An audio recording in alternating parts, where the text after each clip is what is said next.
Calm down.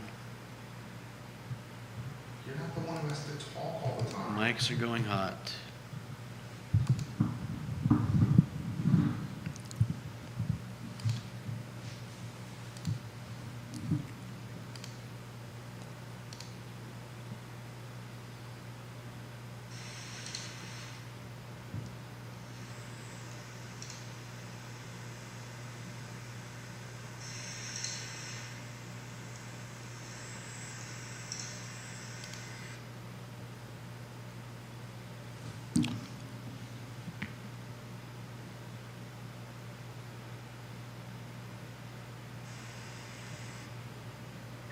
All right, guys, we're going to rock and roll here shortly. I want to talk about the impact of this Omicron variant. That's all the rage right now. Constantly on the news, shutting down travel, impacting markets, and making folks fearful again. I touched on this briefly this morning. Look, the new reality is we're going to have to deal with this constantly. And I understand that change and new can breed fear, but fear is not the way to live. So we'll talk about Omicron. Is that right there, Judah? Omicron. Omicron. On the program, I'll start the program by dotting the I's and crossing the T's on the Virginia men's basketball team last night. Look, I know the outcome didn't go how we wanted. But it was not a bad showing. The second half was fantastic. So a lot to cover on the program today on the Tuesday edition of the I Love CVille show. Alex Erpy is going to join us. Good time for Alex to join us as we discuss what is yet another variant, which is ridiculous, and how it's going to impact things. J-Dubs is Judah Wickhauer is our fabulous director. We can rock and roll when you're ready there, J-Dubs. Quiet on the set.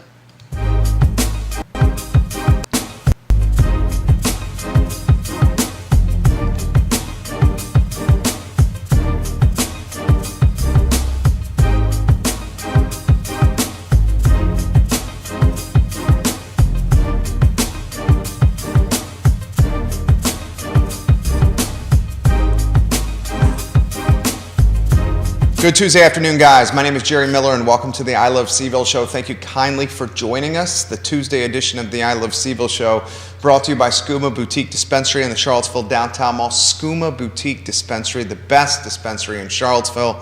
Family owned and operated, located next to Rapture. Certificates of analyses for everything in the store. Skooma Boutique Dispensary. IMBS Inc., medical billing services, that's absolutely fantastic. IMBS Inc., they know medical billing services inside and out. The founder of the business, Ida, is going to join us on the show, I believe, Thursday. Ida Thornton, same with Carrie Thornton. We're looking forward to having them on the program. We also thank Scott Wagner of Scott Wagner Integrated Medicine, who's got your back. Dr. Wagner's got your back. Scott Wagner of Integrated Medicine for being a part of the program. So much I want to cover today. I'm going to talk, and I've tried to stay away. I've tried of late to stay away from pandemic chitter chatter. You're inundated with COVID. I'm inundated with COVID. The news cycle is monopolized by it. This show and this network is a bit of relief and fresh air from something that we've been dealing with for 2 years this coming March. Still, the new variant, Omicron, is gaining momentum and attention, and I feel compelled to talk on it, discuss it, but I'm going to do it from a micro standpoint, a Main Street standpoint, a small business standpoint, a Charlottesville and Central Virginia standpoint. How it impacts us standpoint here in Seville. I also want to highlight, and I'm going to do it first before Alex Erpy joins us in 9 minutes, CEO of Emergent Financial Services, the Virginia basketball game last night. It was a tough loss, a 1-point loss to Iowa at the John Paul Jones Arena. Iowa came in at 6-0. Iowa shooters all over the floor. They undoubtedly have a pro on the roster in Keegan Murray.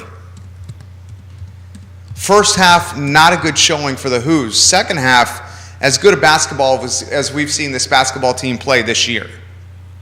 So how about some positives first for everyone that's watching the program? You had 4 basketball players on Tony's team register double digits in scoring. Jaden Gardner had 18 points and 8 boards. Kie Clark had 15 points and 5 dimes. Reese Beekman, who I thought played incredibly well, awesome all-around game for the attacking point guard who looked aggressive and got in the paint last night. If Beekman can do this, this team could be fairly special. He had 11 points, 5 dimes, and 4 boards. Tane Murray, the first year, really surprised a lot of people with 14 points, including 4 of 6 from downtown. Yes, he missed the critical one-on-one front end of a free throw that certainly influenced the outcome of the game, but Tane Murray's got upside, and I think we all see it. And then Caden Shedrick had 9 points and 6 rebounds and influenced or altered a lot of shots in the paint, the big man. Look, I'm gonna say this. The game last night,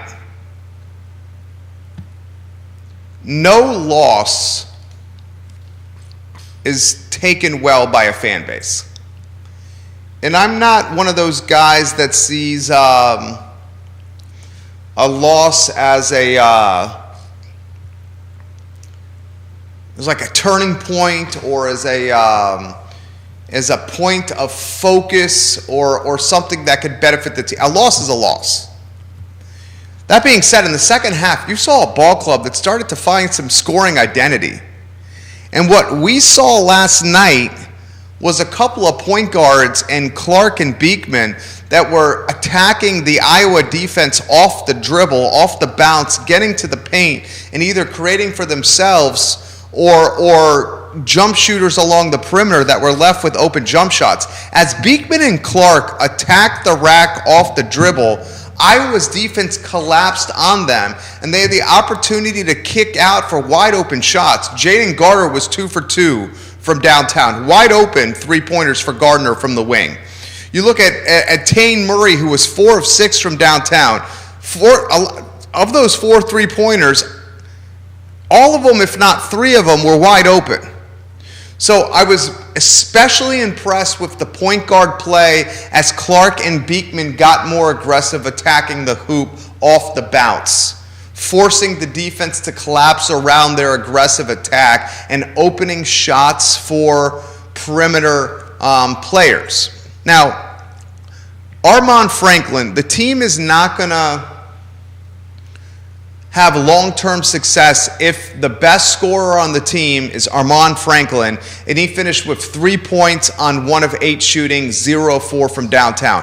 Armaan Franklin is going to have to be a double-digit scorer each night for the Wahoos to get victories. He is the best scorer on the team.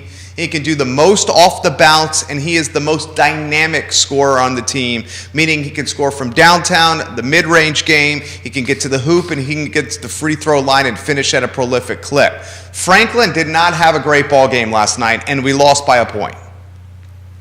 The second half showed the promise and the potential the Hoos can offer, and maybe playing a little faster, which is the antithesis of what Tony wants, but maybe playing a little faster could help the Wahoos get some easier buckets, because in the half-court game, sometimes the jump shot goes cold. Sometimes the jump shot goes cold. You got two guys on the roster, in Igor Milicic and Tane Murray, two guys from outside the country who have upside. And as Tony Bennett tries to whittle down his rotation and kind of get a feel for the players that are going to play, you know Gardner and Clark and Beekman and Shedrick and Franklin, those five are going to get minutes. You know Cafaro, the bruiser, is going to get minutes in the paint. I'd love to see Murray and Milicic play that 7th and 8th role, maybe even the 6th and 7th man role from a minute standpoint.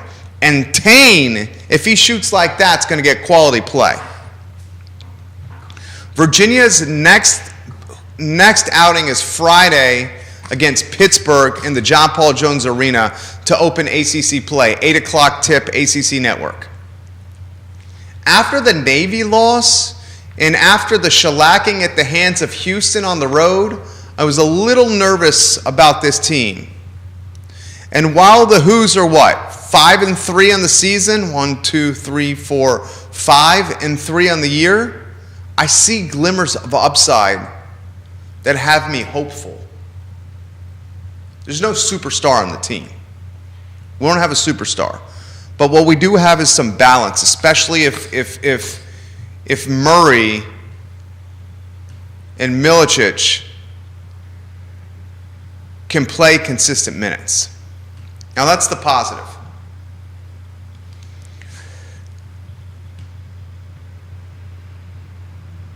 Here's what's concerning that's non-sports related, and we'll talk about this with Alex. And I started the program by saying I tried to offer some, is the word brevity? Shortness? I guess that's not what I'm going for. Where you're a bit of respite from the pandemic for our viewers and listeners. Where I'm trying not to make it a topic of conversation for the viewers and listeners, because they're already getting so much pandemic chatter from the national media that they tune into this network for a little bit of respite from it. Yeah, brevity's not the word. But respite will work. Yeah. Thank you. Judah Wickhauer, fantastic director, keeps me on my P's and Q's. I try to offer a bit of respite for you guys, but I feel compelled and somewhat responsible to talk about this Omicron variant that is gaining media momentum, global attention, and starting to shut some things down. Look, let's cut to the chase. It's pretty damn cold outside. In fact, when I woke up this morning, I saw in eastern Albemarle County, where I live, the first flakes of snow of the winter season, the fall season here in Central Virginia. Saw snow this morning. Saw it on the rooftops, saw it on the back deck, and saw a couple of flakes falling in the sky. Up early. Our little guy is like a rooster. I mean, you can set his wake up to the same time every day, and we don't even have to wake up with alarms anymore. He came down the stairs today.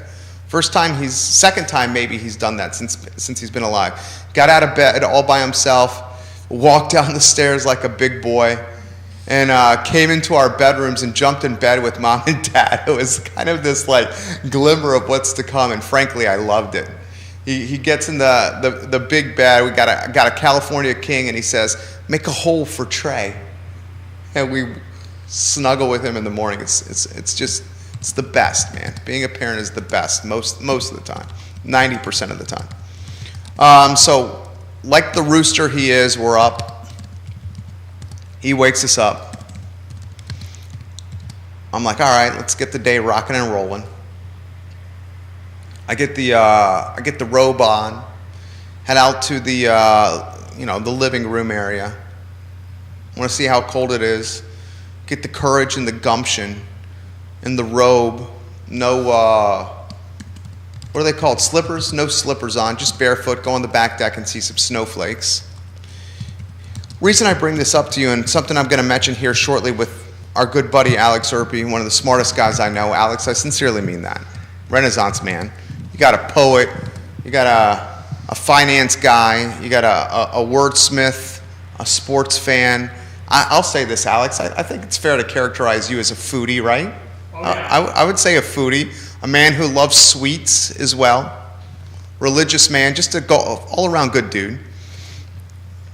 It's getting colder. We're going to be inside more with people. We're going to be spending less time outside.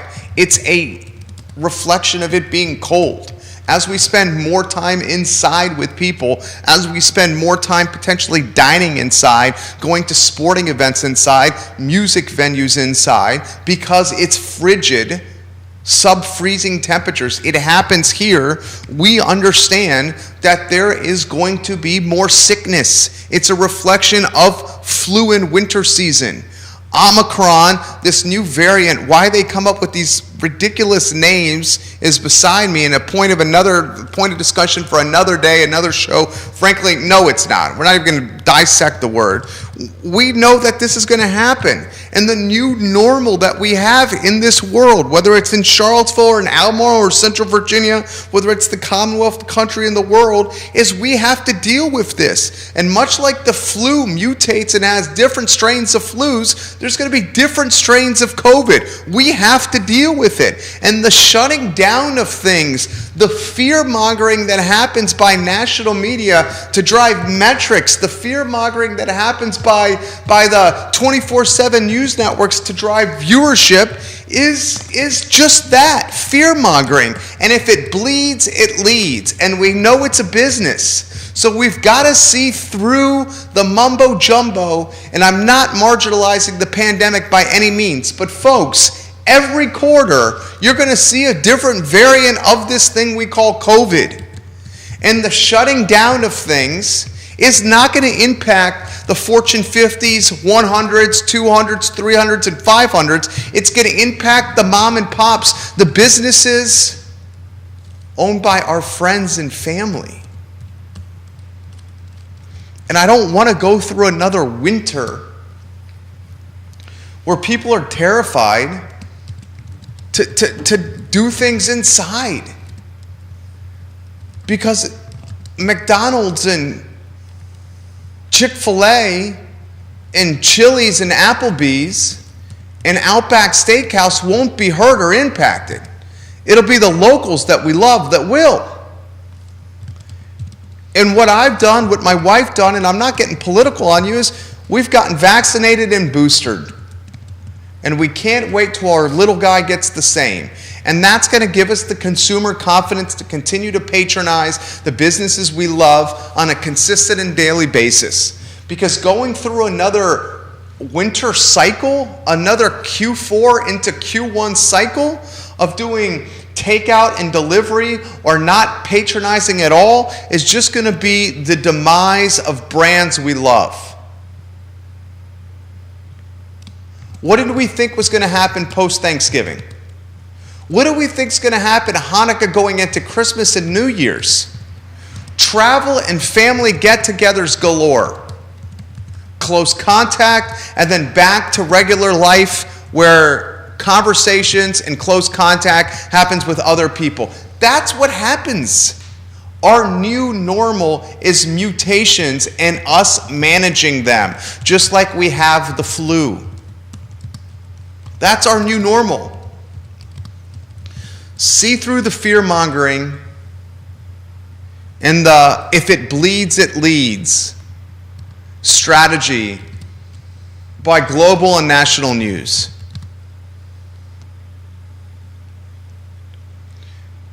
Because the economy, and I'm going to reference this with Alex. Alex, why don't we go in about 60 seconds here, my friend? In fact, if the Antonio Banderas of finance can join us on set. Okay, there's the Antonio Banderas of finance right here. You'll see him in a matter of seconds here. We can't go through another fourth quarter and first quarter of the fear keeping us from doing things. Because as I've learned from the Earpy family, brilliant brains, the economy is vulnerable and precarious and far from its 2019 KPIs and performance levels. So we cannot allow a soft, I won't say soft, an uncertain economy to face headwinds at a time, the holiday season, where there should be tailwinds so the mom and pops can stockpile some cash to get through the crappy months, which is the January and Februarys in most businesses. Judah Wickower, let's welcome the Antonio Banderas of Finance. First, my friend, good to see you. Good afternoon. Good to see you too. Hope you had a great Thanksgiving. Same to you. It was a fantastic Thanksgiving. Good. I hope yours was as well. The only thing that was disheartening about Thanksgiving was the Friday after. My old man's a CPA, active investor, the guy that taught us, much like your father with you and your brothers, when we were 10 and 12, we were given the house money and were asked to pick stocks in the newspaper, and we would pick them in the newspaper, and he would track our performance and give us returns from house money, or take the money away from our house accounts if the stocks didn't perform well. So we're sitting there on Friday watching the markets go red, and we had Today some. as well. Yeah, we had green yesterday, red again today. A lot of that tied with Powell and what Powell has said, but most of it tied to Omicron. They found an even more mysterious sounding one. Is this Star Trek? I didn't even know there was a Greek letter, unless they ran out, because there was an Omega. Yeah. So I'm curious if they just ran out of Greek letters and they said what sounds also scary. Yeah, does that is it I looked it up. phrases? It's the same as Omega. It's just a different pronunciation of the O. Okay, can Oh we my get that on the? Let's get Judah Wicked. That's why we want There you Judah to go. have a microphone. That is an excellent trivia. Judah, It's can can we go to the camera? We got a camera for Judah now. Yeah. We do. So we can use that on Today in We're on- Manana. we're on Judah me. camera. So I was curious about that as well, and I looked it up, and it turns out that Omicron is basically Omega, just a different pronunciation in the Greek, and so you've basically got say O and Ah. Wow. Judah Wickower. That is Love it. some impressive knowledge right there. So, show is yours, Alex. Take us anywhere you want to go. Yeah, I mean, really, I agree with pretty much everything. I was listening over there that you were saying that really this is being driven right now by the fact that bad news sells and panic. Because all we know about this variant is that it appeared in South Africa, that it transmits frequently, and that the cases they have there are mild so far. Those are the only three pieces of information we know. We have no evidence that it's in the United States. I mean, granted, could well be, but we don't know one way or the other. And so this panic that we are seeing just is really Massive sell-offs. massive sell-off. Yeah. I mean, it doesn't help that Powell basically in his testimony today said this Worst could be- timing ever for Powell. I know, worst timing, and he didn't help matters. He basically said, well, this could be really bad news for the economy. This could be really bad for inflation, which you and I are sitting there saying less inflation really is not a major, I mean, I think a lot of people would be glad to hear there may be less inflation. But for the Federal Reserve, apparently that's a bad thing, which we got into last time we talked. And then said, but we're going to keep tapering anyway. So, of course, the market never likes tapering because it's turning off the spigot of free money. So those two things combined, him basically saying with no evidence that this will be bad for the economy, and then saying we're going to keep tapering anyway, has sort of pushed the market back into the red today. I mean, the big people ones hurt travel, retail, and a lot of the pharmaceuticals, because there's questions whether the vaccines, Moderna CEO said they don't know yet whether this vaccine would be effective against this variant. But like you said, I mean, it's funny, we're entering this new normal, but in reality, the solutions to this new normal are really the old normal, which is every time flu season came around, yeah, you got your flu shot, but you knew darn well that the flu shot was not 100% effective against the flu. Yeah. Right? You knew darn well that they would change the flu shot every year because there was a new flu variant, multiple. Right. There's so many they have to guess. I mean, I learned over time because through some people that I know that they guess. the flu shot. They guess which strains are going to be prevalent and put it in there because there are so many strains of flu that you can't actually make a flu shot that would cover them all. Right. So some years the flu shot works better than others because they're guessing. They're saying, well, this one looks like it might be prevalent this year. So you pick it. So at some point, we have to be able to go back to this. As someone wise that I know, they will remain nameless, said to me, Alex, sooner or later, we're all going to catch COVID. Yeah. Because it's not going anywhere. If we haven't already. If we haven't already. Like sooner or later, everyone in the world will at some point, maybe this year, maybe you had it last year, maybe you're going to get it next year or 5 years from now. Sooner or later, everyone's going to catch COVID. So You this need is to what I love about you is you're a common sense guy. Okay, so someone asked me the other day, which party are you most politically aligned with? Okay, and I thought about it, and my response was the party of common sense. Yeah. Okay, that's how I responded, the party of common sense. And I think that's how I'm going to respond now in the future. What political party do you most align with? The party of common sense. Yeah. You do as well. The independent. I always call myself the independent party because Yeah. I don't like to be told what to think. Exactly. Okay, so party of independence and common sense. Yeah. We're in agreement there. Why? We just went through all this stuff with Delta. Why are we now going through it again? What? Not even 4 months later? 4 or 5 months later. And it's freaking doing this? Why? No, it's just the market. I think there's a couple things. First off, as you say, the market responds very much to national news, not to local. We've talked about the disconnect between Wall Street and Main Street. Yeah. Frequently. So the market responds very much to national news, and this is in the national news big time, right? Secondly, my concern is Black Friday is always a bit of a tricky one as well because Black Friday was when this began, this kind of sell-off. And Black Friday is a very light trading day. And what I mean by that is markets close at 1 p.m. on Black Friday, and a lot of people don't go in, a lot of traders don't go into work that day. So one of the things you always have to watch out for is that light trading days, when there's not a lot of volume, there's not a lot of people buying and selling, are susceptible to this. And my concern is maybe this is a little bit of a light market that we're in. And what I mean by light, again, is not too many people participating. And when you don't have a lot of people participating and there's bad news, that means I go to sell and there's no one there to buy. Sure. Not because there's no one out there who would like to buy, but there's not They're as many distracted. people participating. Exactly. Yeah. We're So- eating our turkey sandwiches. Exactly. They're eating the turkey sandwiches, or if you know the market's going to close at 1, do you even bother going in that Right. day? And then, of course, now we're at the Tuesday after Thanksgiving. Things may be still a little slow through the end of the year.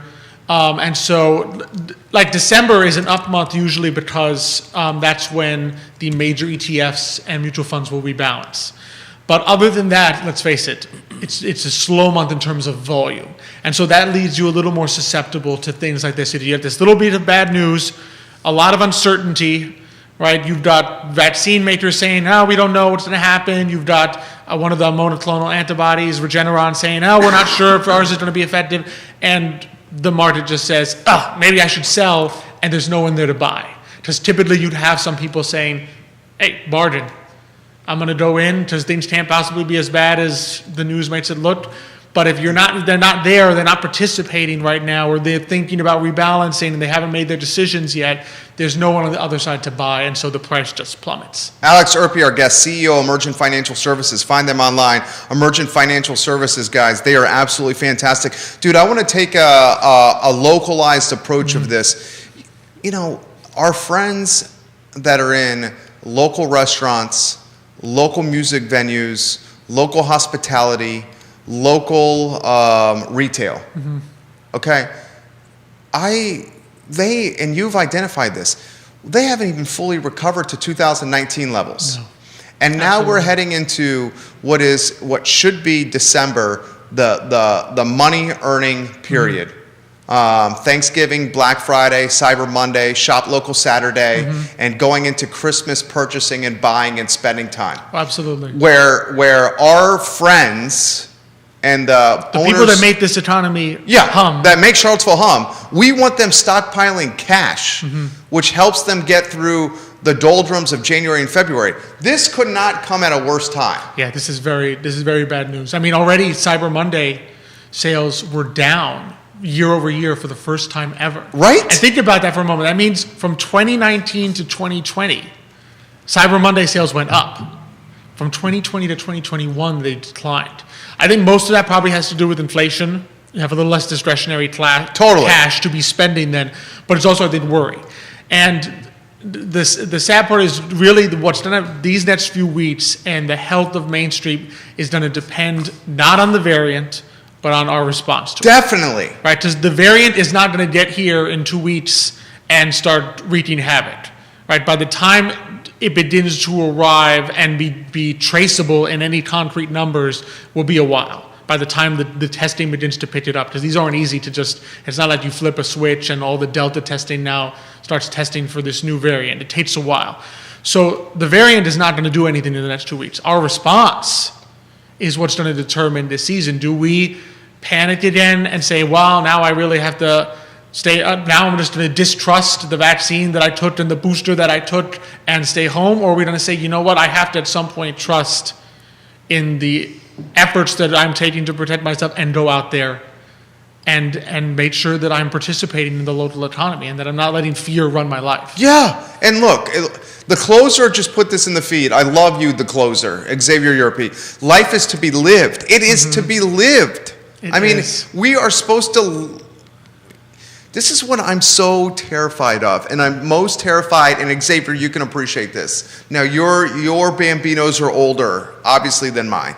I am terrified that we are going to evolve into this species of people that is so fearful of what's outside that we're just going to become these screen dependent. And this is coming someone who's host of a show on screens. On screens. But we're going to be these fearful people that are living a virtual existence in the metaverse. In the metaverse. And we're going to do this for so long in this virtual screen metaverse existence that it's going to become reality. And the reality as we know it. And this is like a science fiction book. It's right up your alley. People need to watch the movie. Have you ever seen the movie WALL-E? WALL-E? From Disney. No. So it's a Disney Pixar movie. You need to go watch the WALL-E. I will watch it. Can I watch it with Trey? You can watch it with Trey. Okay. Yes, no, it's a beautiful little movie. But WALL-E is a sci-fi movie. And the people in WALL-E in the future, they go around on floating lounge chairs in a little bubble. Their heads are in a little bubble screen. And all they do is stare at like the little screen, and they don't move from these floaty chairs, and over years in space and doing nothing, they're like extremely bloated. They're basically almost they're like not exercising. Obese people because they're not exercising. They float around, and they're on a 7-year cruise, right? That is now on its 500th year. So like you sit there and said, I would hate for us to end up. We're going that direction, but I do not want to end us up as WALL-E people. That we sit around all day staring at screens and think and not doing things, not going out into the world and participating as real people. Like there is a real world out there that the metaverse and the screens and all these other things cannot replicate, right? And that comes from interacting with people. And at some point, let's face it, interacting with people is a risk. Anytime you get into your car to drive downtown, there is a risk. Get out of bed and put your pants on. Exactly. There is a risk that you'll be in a fatal car accident. It happens every single day. But it doesn't mean you don't get in your car and go out and do things. And so you have to be willing to take those risks. And it doesn't mean you do stupid stuff, right? It doesn't mean you don't take any steps to protect yourself. It doesn't mean I get in the car and say, hey, I'm going to drive 70 miles an hour today and not put on my seatbelt. Yeah, you put your seatbelt on. I put my seatbelt on. I follow the speed limit. But there's still a risk. And at some point, the risk cannot be zero, right? You can't live with eliminating your risk to zero, but as my dad said, at that point, you're not actually living. Katie Pearl, she's been on Today in Manana. Yes, she has. She's got comments for us. What do you got for us, Katie? Katie Pearl, I love your outlook on life. Congratulations, Katie Pearl, and I believe it's number 5 that's on the way, right? I saw this, yep. Our new fifth, a new little pearl. A new pearl on the way.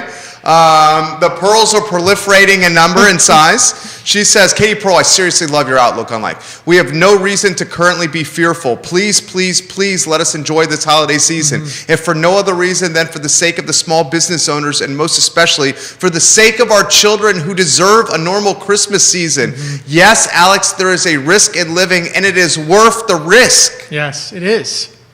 It is. That's what life is, a risk. That And was you- and so you take the beautiful. chances. Go That is anywhere you beautiful. want on that, Alex. That's beautifully put, and it is true. I mean, you also have to send the message to the next generation, right? I mean, think about it. I mean, we had my grandparents' generation, your grandparents' generation. I mean, they lived through things that today I feel like we would just like shrivel up. Mima and In a little Poppy hole. went from a Cuba that was free to live to one that was taken over by Castro. Exactly. I They mean, lived through that. Yeah, exactly. I mean, my grandparents, of course, lived through that as well. Escaped, Yeah. never knowing if they would see their Katie's, kids right? again. Katie's parents, Yeah. same story, right? On my mother's side, I mean, the Italians, the Sicilians, I mean, they lived in such poverty. I mean, hardly any food. My nonna used to tell me about how she remembered when the planes would come over and you have to go hide from because the bombs might come, right? And so That's risk. That's risk. Yeah. That's risk. That crossing the street, you'd have a bomb dropped on you Yes. is risk. Thank you. And I feel like we cannot send the message to our next generation that this is the normal way that you're supposed to live.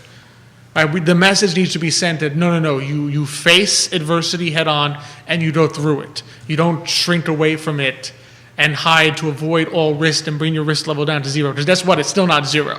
We need to put in perspective for the viewers the vulnerable nature of small business even now. Can you do that for us? Oh, yes. No, remember, most small businesses, and we can just take restaurants as an example, profit margin is low. Even And what slimmer. that means, very slim. Restaurant is slimmer than most others even, but any retail small business, profit margin is slim. And what I mean by that, it doesn't mean you don't make money in small business, right? What it means is that the percent you make on each sale is small, which means that how do you survive to pay the gas, to pay the electricity, to pay the rent? You do it by volume.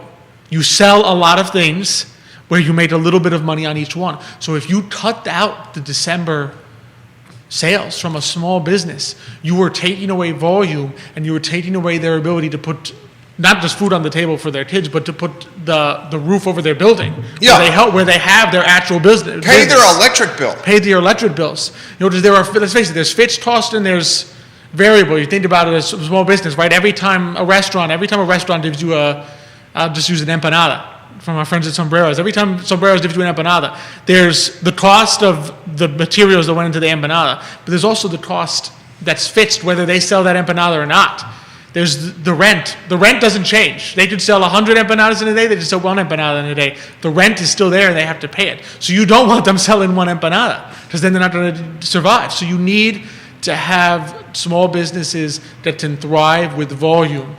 And because their margins are low, they're not making 50% on everything they sell. Sure, and Katie says this, dare I say Katie Pearl, this is for you, Katie Pearl. Dare I say we have become so afraid of everything in our generation that we don't appreciate the true risk of the generations that came before us. I 100% agree with that. Amen to So that. on that note, let's get the heck out there and love and live the heck out of this holiday season. Katie, yes. Yes. Katie Pearl, yes. Vanessa Yes. Parco, I love when you watch the program. Vanessa Parco.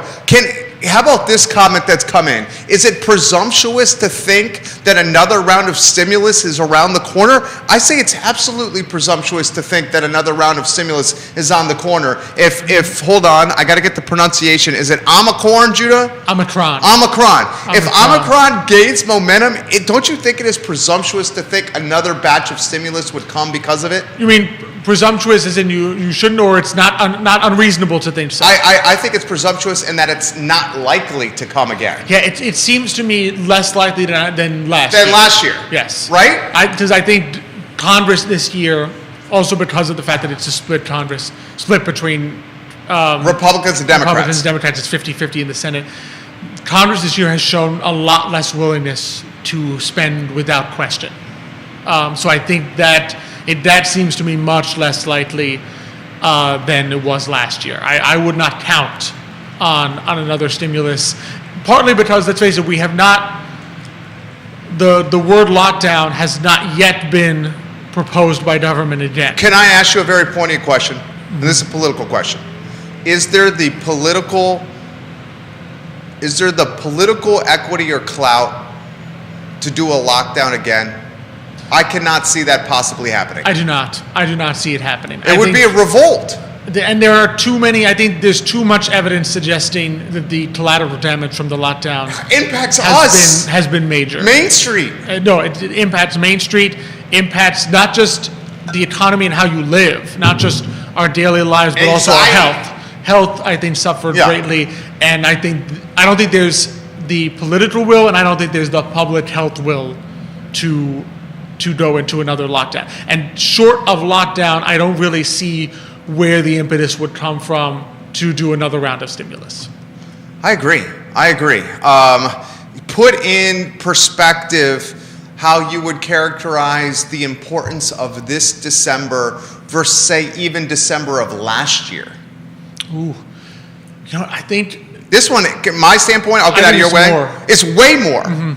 I do, because last year there was a very clear understanding that we were in something terrible but temporary. This year, at some point, you need to push past and say, yes, it was temporary. And what I mean by that is not that COVID will not be with us. I mean, COVID's going to be with us to the end of time at this point. Yeah. I mean, unless something else replaces it. But in the sense of last year, there was an understanding, right, what we are doing is temporary.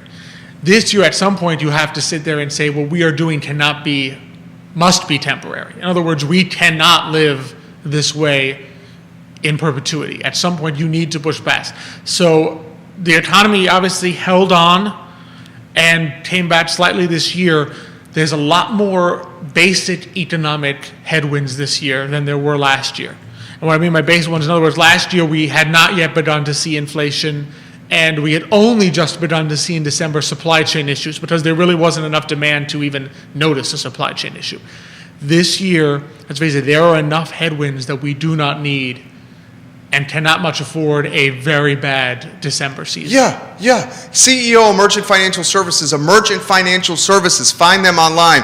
Dudes, these people are people you can trust and count on. Emergent Financial Services. Another thing in Jerome Powell's talk. What else did he add? Dude, Powell says, not only does Powell talk about tapering, not only does Powell talk about this damn variant, but Powell is also talking about this guy, Jay Powell. Can you not stagger this and do this in stages? Why do you have to do this all at one time? Jay Powell says this is undoubtedly going to impact the labor force and those willing to come back to fill the many millions of empty jobs we have. To expect a drop in labor. He says these things with no evidence one way or the other. Right. I mean, really, he knows absolutely nothing. And I say this because we all know, I don't mean to say that he alone knows, like none of us knows anything about this. We can't see into the future, Jerome Powell. Exactly, but most of us don't have the presumption to utilize say our platforms as Federal Reserve Chairman to say it. To say these things that he has no evidence of. That's well, and then you want to know why Nicholas is not the biggest. Oh, I know. And your brother is on the feed right now. We love you, Nicholas Erpe. So do you see that? I do not. I don't either. How mean, could we get worse from a job standpoint? I mean, not unless some kind of fear factor. I mean, I guess if maybe he's thinking the media and the national media pushes this so much that people get afraid. But the facts on the ground as they are would not justify a labor force decline. Because you're saying we can't go lower right now. It can't go much lower. Labor force participation it still has not recovered. In fact, I think it's declined this year. I don't think it has recovered. So unemployment obviously has recovered, but not labor force participation. And those are two key things. So sometimes you just look at unemployment number and you're like, oh, unemployment rate's lower. That's a good thing. Well, not if it's because people are dropping out of the labor force and not even looking for work. Because that can push up the unemployment rate. That can push down the unemployment rate and make things look better, but that's because someone stopped looking. Yeah. Which really isn't a success. No. It just means they're no longer in the workforce. Exactly. So, I mean, it's hard to see. I mean, labor force participation could decline more. It's not like it's impossible, but it seems to me unlikely given the facts that we now have. I mean, granted, if this gets played up into a total fear factor, then you could, if you can scare enough people, you can keep them home. But it seems to me that there's not enough yet to say that. So this is what we were talking about. my old man and I on Black Friday. So he's a CPA and an entrepreneur and loves, finance and investing. So usually the conversation heads to those topics. Okay, naturally. And then my mom and my wife and my son are left like, really? Here we go. And my dad and I are like enjoying. So he goes, perhaps the strategy, Jerry. And he goes, what I have done is taken a larger portion of my portfolio and investing strategy and realized that this is something we're constantly going to have to deal with. So maybe owning the Modernas and the BioNTechs of the world should be prioritized even more. As like a hedge? Yeah, as a hedge against the fear-mongering that comes with a pandemic that if it bleeds, it leads. And he says, for every spike or new variant, then you're going to see this hedge gain momentum. It's interesting. Is that a strategy? So I definitely think in a broader picture, right? Having healthcare, having biotech in your portfolio as a hedge for future things is a good strategy.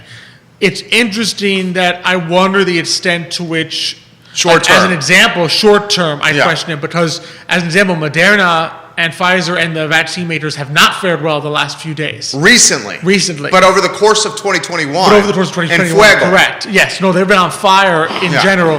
What's interesting is every time there's like a bad news about a new variant, right, they drop a little because the immediate concern is, is their vaccine going to work against the new variant? So strangely enough, they're all down today, the major vaccine manufacturers.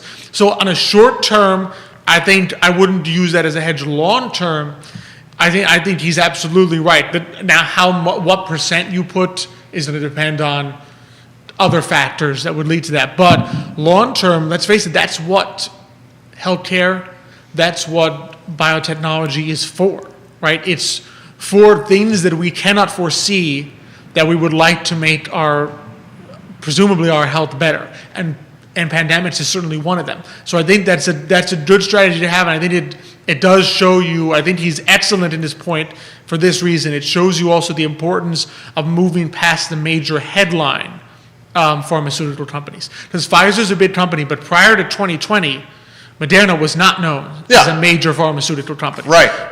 The way you would have gone into Moderna is by looking at biotechnology and saying, I need to add to because there is a healthcare sector, right, which is very vast, and it's dominated by your major players. So your Pfizers, your Mercks, as an example, right?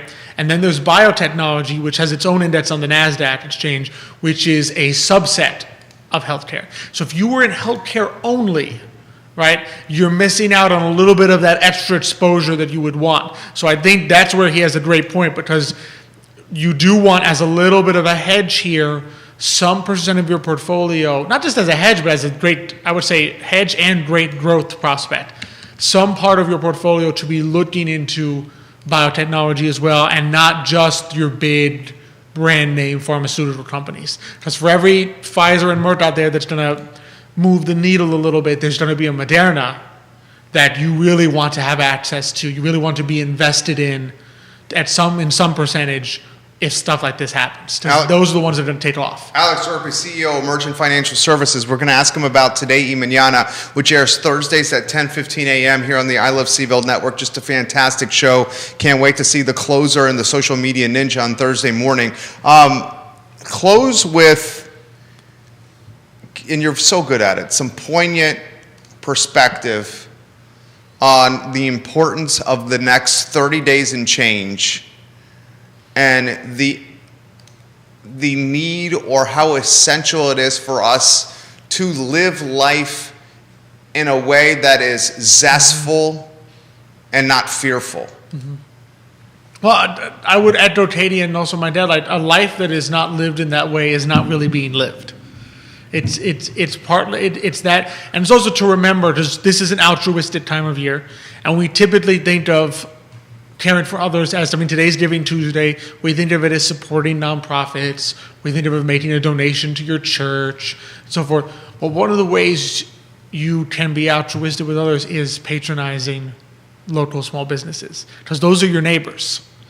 And so making sure that you don't let your fear keep you from supporting them is a good thing to do. It's not just that you get a gift to give, it's that you're also supporting someone locally so that they can provide for their family. Especially if you've got like a white collar job where you have the luxury of working from home. Not everyone has that luxury. Not everyone is able to work from home. And so going out and supporting them where they are working, even at a minimal risk, is a good thing to do. Taking on risk to help others is not a bad thing to do. It's a good moral thing to do as well. And it's how you live your life. Helping other people, going out there living is a risk. But like Katie said, that's what life is. That's what makes it it's worth taking. It's a risk worth taking. Well said. I love this guy. I love this family. I love their outlook, and I find it contagious, and I surround myself intentionally with people like the Earpies, as opposed to intentionally with folks that are fearful of tomorrow, because that's going to rub off on you if you're indoctrinated and brainwashed by fear. And I'm not marginalizing, I don't want you to think I'm marginalizing the pandemic. And as Alex said, you get in the car and you drive the speed limit and you wear your seatbelt and you leave enough distance between the car in front of you to prevent an accident from happening, because that's the safe way to drive and the safe way to live. Exactly. And the safe way to drive and live through this pandemic is to follow science and to get vaccinated in your booster shots. And if you feel so inclined, you put the mask on in crowded places, and if you're not feeling so hot, you stay home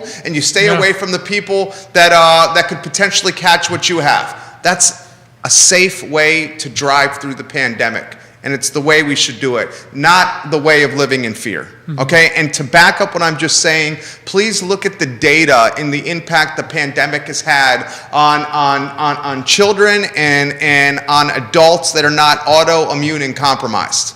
Okay? Study the data, please. Close on this as I sprint to a 145 about 15 minutes away with 7 minutes of buffer, which is ironic of what I just said right there about driving. All right, so Alex Urpi, today y mañana, my friend. You'll sprint by running there, I'll sprint by running to the car, but I will put my seatbelt on and drive the speed limit to get there. That'll do it. And I'll make this one quick, too. So speaking of going out, we have some great... We're really excited about Thursday because not only do we have Hope McCutcheon, so she's with CVO Capital Partners. She does talent acquisition. So we're going to talk to her a little bit about... She's a connected lady. She's a very connected person. And so we're going to talk to her a little bit about what things that she's seeing, what the talent acquisition process looks like right now, what's the environment she's seeing here. And then, very exciting also, we've got both Ian Blomsty, owner of Vitae Spirits, and Linnea White, the owner of Darling Boutique. They're both going to come on to talk about the First Street Fair, which is happening this Saturday, December 4th. So talking about going out and supporting local businesses, it'll be right here on First Street. So Vitae Spirits and Darling Boutique going to come on the show with Xavier and myself and talk about their businesses, what's going to happen, all the things you can find at the fair. There's going to be food, live music is going to be there. Lily DeRay, we've had on Today Mañana as well, is going to be performing. You're going to be able to shop Did you help some set that local up? brands. No. Lily, I think, also is a big fan of Darling Boutique. Okay. As well. So no, I cannot take credit for setting that one up. Because you know Lily well. I do know Lily well. Yeah. The old friend, a very dear friend. Yeah. So it's... Dude, that's going to be a great show. Oh, it's going to be fantastic. It's going to be so much fun. And we love talking about joyful things. Like adding new people to your business team and also going out and having a good time on a winter Saturday. Today y mañana, approachable, joyful, informative. The Urpies do a heck of a job with that show. Emergent Financial Services guys, find them online and count on them for investment and retirement and wealth building advice. Emergent Financial Services. Tomorrow, former Mayor Dave Norris on the program. We love the 6'6" redhead. He's going to join us in studio. We will tell the story on Thursday of IMBS Inc., a medical billing services company that was started in the basement of the founder's home and is now the top local medical billing services company in Central Virginia with over 24 years of tenure behind it. Just a true American dream right there. Small business is just invigorating. And on Friday, we'll feature a couple of members of Boar's Head who are putting on the Winter Wonder Light Show that had over 3,000 people enjoy the light show in the first weekend. 3,000 people in the first weekend. Alex, you are A+ people. Same here. I feel the same way. You and Judah, A++. A++ for Alex Erpy. Judah, the Judah camera seems to be a hit. We're getting feedback on the show that the Judah camera. I think I'm the loving Judah. it. Make sure you use it on Thursday. I'm gonna have to use it on Yeah, Thursday. we have to make this consistent over here. We might not have enough room for the mic. Oh, because we have the guests. Oh, That's we right. have the Okay. guests. Well, I'm going to make sure we utilize it on the I Love CVille show. You made it better today. All right, guys. Thank you for joining us. You guys had the best afternoon ever, and we'll see you tomorrow at 12:30 for the I Love CVille show. Take care. Alex, you are awesome. Oh, same here. Feel the same way.